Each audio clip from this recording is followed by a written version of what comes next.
अस्सलाम वालेकुम नाज़रीन, मैं हूँ Zair Sandhu advocate high court. उम्मीद है आप सब खैरियत से होंगे। आज की हमारी इन्फॉर्मेटिव वीडियो है कि रजिस्ट्री जब आप करवाने जाते हैं तो किसी डीलर पे के पास या किसी कमीशन एजेंट के पास जाते हैं तो वो आपको मुख्तलिफ रेट्स बताता है। तो आज मैं आपको जो है वो प्रॉपर्टी पे टैक्स कैलकुलेशन का बताऊँगा कि किस तरह हम एक रजिस्ट्री पे टैक्स कैलकुलेशन कर सकते हैं।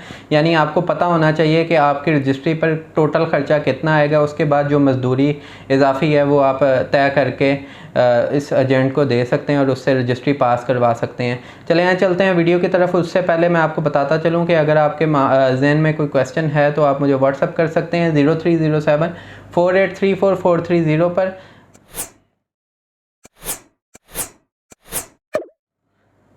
जी तो नाज़रीन, जब कोई शख्स कोई प्रॉपर्टी ख़रीदता है तो वो सबसे पहला उसका ये काम होता है कि वो उस प्रॉपर्टी की रजिस्ट्री करवाता है। यानी कागज़ात में वो जगह वो प्रॉपर्टी अपने नाम करवाता है ताकि कल को वो इसकी मलकियत साबित कर सके। तो रजिस्ट्री है, रजिस्ट्री करवाने के लिए क्या क्या उस पर कैलकुलेशन होती हैं, कौन सा टैक्स उस पर लगता है, कितना टैक्स लगता है, कितना टोटल अखराजात आते हैं। सबसे पहले तो आपने ये देखनी है कि जो जगह आपने ख़रीदी है उसकी मालियत कितनी है या कितने में ख़रीदी है। लेट्स सपोज आप एक जगह ख़रीदते हैं, वो 10 लाख रुपए पर मरला होती है, लेकिन उसकी जो एक्चुअल मालियत होती है वो डीसी रेट के मुताबिक जो है वो 7 लाख रुपया होती है। तो आपने डीसी रेट के मुताबिक कैलकुलेशन करनी है कि एक मरले की कीमत जो है वो 10 लाख है डीसी रेट के मुताबिक। उस पर अब आ जाते हैं कि हम टैक्सेस कितने पड़ते हैं। तो सबसे पहला जो टैक्स पड़ता है उस पर 1% स्टाम्प पेपर ड्यूटी होती है। यानी कि जितनी भी टोटल अमाउंट की आपकी प्रॉपर्टी है उसका 1%। सपोज़ आपकी 1 लाख रुपए की प्रॉपर्टी है तो आपका जो टैक्स होगा वो 1000 रुपया होगा। अगर आपकी 10 लाख की प्रॉपर्टी है तो आपका जो टैक्स है वो स्टैम्प पेपर ड्यूटी है वो 10,000 रुपया होगी।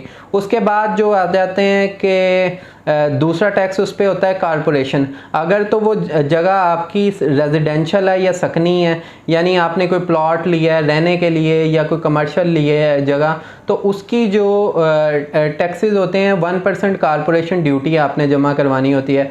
यानी कि अगर 10,000 रुपया उसकी स्टैम्प पेपर ड्यूटी है तो उसके बाद 10,000 रुपया ही उसकी कारपोरेशन की जो टैक्स होगा 1% कारपोरेशन टैक्स होगा।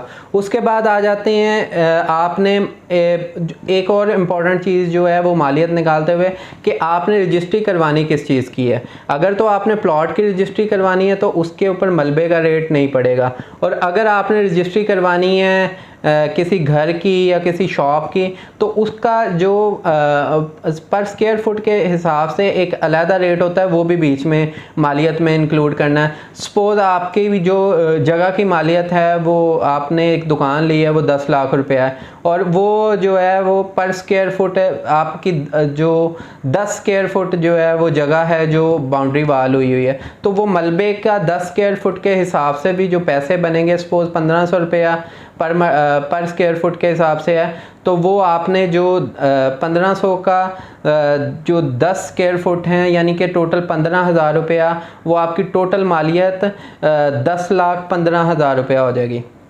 तो मालियत को कैलकुलेट करते हुए मलबे की जो मालियत है वो भी बीच में डालनी है। उसके बाद 1% स्टैम्प पेपर ड्यूटी के बाद 1% कारपोरेशन टैक्स के बाद आ जाते हैं विद होल्डिंग टैक्स पे। इसके दो मोड्स हैं। अगर तो आप फाइलर हैं तो फिर तो आपको जो विद होल्डिंग टैक्स पड़ेगा वो कुल मालियत का FBR रेट के मुताबिक 1% पड़ेगा, और अगर आप फाइलर नहीं हैं या आप गोशवारे नहीं जमा करवाए हुए तो उसका 2% आपको पड़ेगा। इसी तरह एक और टैक्स होता है गेन टैक्स, जो मालिक ने देना होता है। रजिस्ट्री के तमाम अखराजात जो हैं वो ख़रीदने वाले ने पे करने होते हैं, और जो गेन टैक्स होता है वो अगर तो अट्रैक्ट करता हुआ तो वो देना होता है मालिक को, यानी बेचने वाले को। इन केस के गेन टैक्स कैसे पड़ता है कि अगर प्रीवियसली 5 इयर्स के दौरान अगर जगह उस शख्स ने ली और वो दोबारा बेच रहा हो तो ये गेन टैक्स में इसमें इंक्लूड होगा। अगर जगह विरासत के थ्रू आई है या पुरानी ख़रीदी हुई है तो फिर गेन टैक्स नहीं लगता। तो गेन टैक्स की मालियत 2% है अगर तो नॉन फाइलर है, और अगर फाइलर है तो उसकी मालियत 1% है। लेट्स सपोज ये 4 तरह के टैक्सेस जो हैं वो आपने रजिस्ट्री में पे करने हैं। First of all stamp paper duty, secondly आपका कारपोरेशन टैक्स, थर्ड आपका विद होल्डिंग टैक्स और फोर्थ आपका गेन टैक्स। उसके बाद 5400 रुपया इसकी रजिस्ट्रेशन फ़ीस होती है जो लोकल कमीशन की फ़ीस होती है, और 1200 रुपया इसकी रजिस्ट्रेशन फ़ीस होती है। 5400 रुपया लोकल कमीशन फ़ीस, और अगर आप रजिस्ट्री लोकल कमीशन के थ्रू करवाएंगे यानी किसी एडवोकेट के थ्रू करवाएंगे तो उसकी 5400 रुपया फ़ीस होगी, और उसके अलावा जो है 1200 रुपया इसकी रजिस्ट्रेशन फ़ीस होगी, और कुछ अखराजात जो कंपोजिंग वगैरह और तस्वीरें वगैरह लगाने पे आते हैं। तो ये तमाम के तमाम टैक्सेस जो हैं वो रजिस्ट्री पे पड़ते हैं। इसके अलावा कोई भी किसी किस्म का टैक्स जो है वो रजिस्ट्री पे नहीं पड़ता। हाँ, इंतकाल के लिए 500 रुपया फ़ीस होती है जो आपने बाद में जमा करवानी होती है, जो जगह आपके नाम मुंतकिल होने की। ये तमाम के तमाम टैक्सेस जो हैं वो रजिस्ट्री के मुतल्लिक हैं। उम्मीद है आपको वीडियो पसंद आई होगी जी। अल्लाह हाफ़िज़।